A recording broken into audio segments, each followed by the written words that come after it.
Assalamualaikum students, Bismillahirrahmanirrahim. Welcome back to your channel Gohar helping hand. General science class 9 के chapter number 3 biochemistry और biotechnology का second topic आज हम करने वाले हैं कार्बोहाइड्रेट और मेटाबॉलिज्म।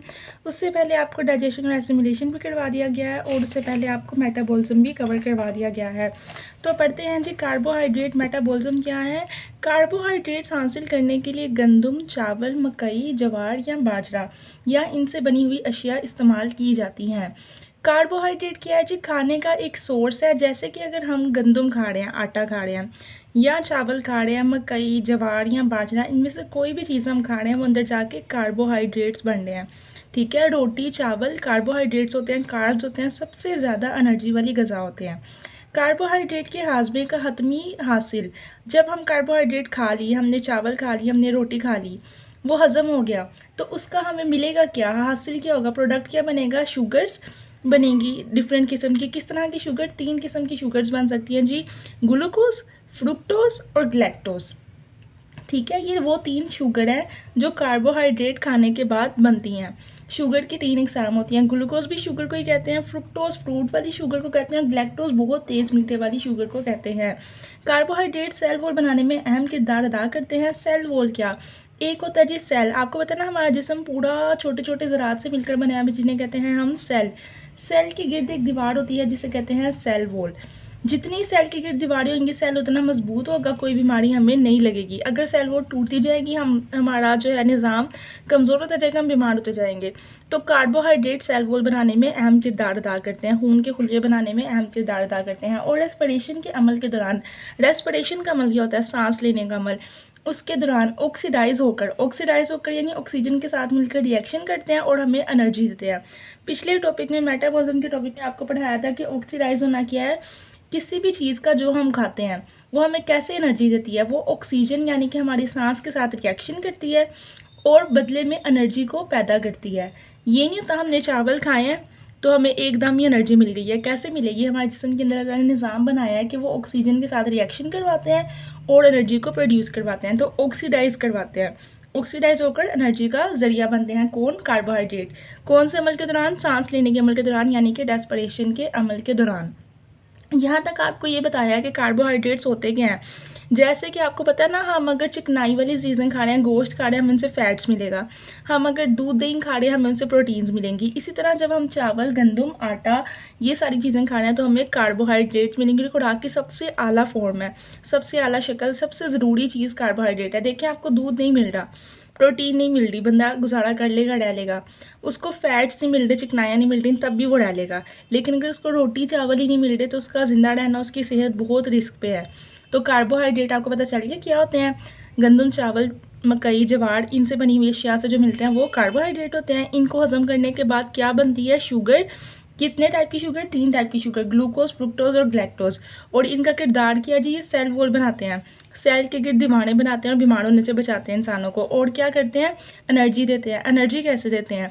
ऑक्सीजन जो सांस लेने के दौरान इस्तेमाल होती है उसके साथ ऑक्सीडाइज हो जाते हैं, यानी कि ऑक्सीजन के साथ रिएक्शन कर लेते हैं।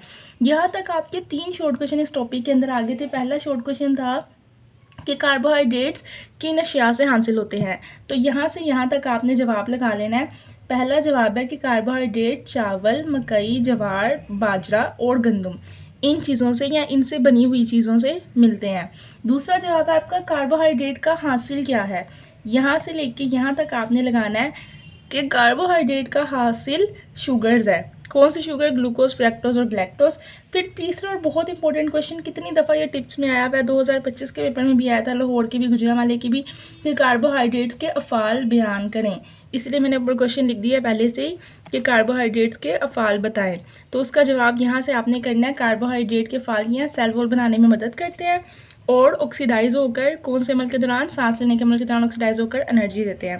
बार बार रिपीट कर दिया रेस्पिरेशन का मतलब, अब तक तो हट जाना चाहिए। आगे, 1 ग्राम कार्बोहाइड्रेट वाली ग़िज़ा खाने से, अब हम बिस्किट खाते हैं, प्रिंस बिस्किट, कार्बोहाइड्रेट होता है उसके अंदर, ठीक है, वो भी गंदम से इनसे बनता है। तो उसके ऊपर लिखा होता है कि इसके अंदर इतने किलो कैलोरीज़ हैं, इतने किलो कैलोरीज़।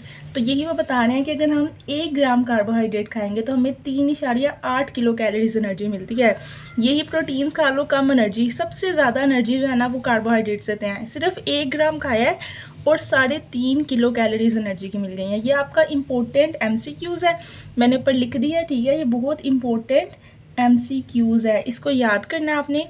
और उसके बाद है ये खुराक हासिल करने का सबसे सस्ता ज़रिया है। आटा सबसे सस्ता और सबसे ज़रूरी भी ज़रिया है, और आसानी से जिस्म को एनर्जी भी पहुंचा देते हैं। अगर जिस्म में कार्बोहाइड्रेट्स की ज़्यादती हो जाए, हाँ कार्बोहाइड्रेट खाने चाहिए, लेकिन हर चीज़ में मियाना रवैया चाहिए, ना हद से ज़्यादा ना हद से कम। जब हद से ज़्यादा खा लिया जाए फिर क्या नुकसान होता है, ये जिगर और मसल्स दो जगहों पे ग्लाइकोजन की सूरत में जमा हो जाते हैं, और उससे इंसान को जो है ना वो यूरिक एसिड बढ़ जाता है। आपने याद रखना, जब कोई हम सुनते हैं ना हमारा कोई बहुत गोश्त बहुत ज़्यादा रोटी चावल खाता था, उसका यूरिक एसिड बढ़ा रहता है हर टाइम, हाथ पाँव में सूजन हो जाती है, तो उसके जिगर में, ठीक है, और उसके मसल्स के अंदर ना, बाजुओं के, पाँवों के, टांगों के मसल्स के अंदर ग्लाइकोजन बनता जाता है। ग्लाइकोजन क्या होता है, ग्लूकोज, शुगर की एक किस्म जो ये हज़म करने के बाद बनती है, और वो जमा होता होता होता यूरिक एसिड बना देता है, और उसको इंसान के हाथों पाँवों जिस्म में सोजें बढ़ जाती हैं, सूजन हो जाती है, जो ज़्यादा अक्सर पहले वाली पुरानी आंटियों को लाजमी होता है, क्योंकि वो बहुत ज़्यादा ही चीज़ें खाती हैं, ठीक है। तो ग्लाइकोजन यानी कि ग्लूकोज की सूरत में जमा होना शुरू हो जाता है अगर हद से ज़्यादा खा लिए जाएँ कार्बोहाइड्रेट्स। इसके अंदर आपने टोटल 3 शॉर्ट क्वेश्चन करने हैं इस चैप्टर के अंदर, इस टॉपिक के अंदर 3 शॉर्ट क्वेश्चन और 1 MCQs अभी तक मैंने आपको इसमें से पढ़ाया है। 3 शॉर्ट क्वेश्चन के निशान लग गया। पहला शॉर्ट क्वेश्चन सवाल है कार्बोहाइड्रेट किन चीज़ों से हासिल होता है। दूसरा शॉर्ट क्वेश्चन सवाल है कार्बोहाइड्रेट का हासिल क्या है। तीसरा शॉर्ट क्वेश्चन कार्बोहाइड्रेट के अफ़ाल बताएं या किरदार बताएं। और 1 MCQs कि उनसे कितनी एनर्जी मिलती है, ठीक है, 1 ग्राम से 3.8 किलो कैलोरीज। यहाँ पे हमारा कार्बोहाइड्रेट मेटाबॉलिज्म, ये आपको नज़र नहीं आ रहा होगा, ब्लू लाइन में बहुत कम लिखा हुआ है, ठीक है, पढ़ लीजिएगा, कार्बोहाइड्रेट मेटाबॉलिज्म लिखा हुआ ऊपर। तो ये हमारा टॉपिक यहाँ पे ख़त्म होता है, जो कि पेज नंबर 30 पे था। पिछले टॉपिक साथ कवर कर लिए हैं। जो स्टूडेंट इस बैच में साथ साथ पढ़ रहे हैं वो अपने नाम कमेंट सेक्शन में लिखवाएं। मैं हर वीडियो के आखिर में कह रही हूँ ताकि पता चले कि कौन से स्टूडेंट बैच के अंदर शामिल हैं। और जो बच्चे कमेंट करते हैं तो उनके लिए ही जो है वो नेक्स्ट वीडियोज़ बनती हैं, वही मोटिवेट होते हैं, उनकी पढ़ाई अच्छी जाएगी। कमेंट करना लाजमी है, सिर्फ वीडियो देख के चले ना जाया करें। चैनल को सब्सक्राइब कर दें। गो हर हेल्पिंग हैंड।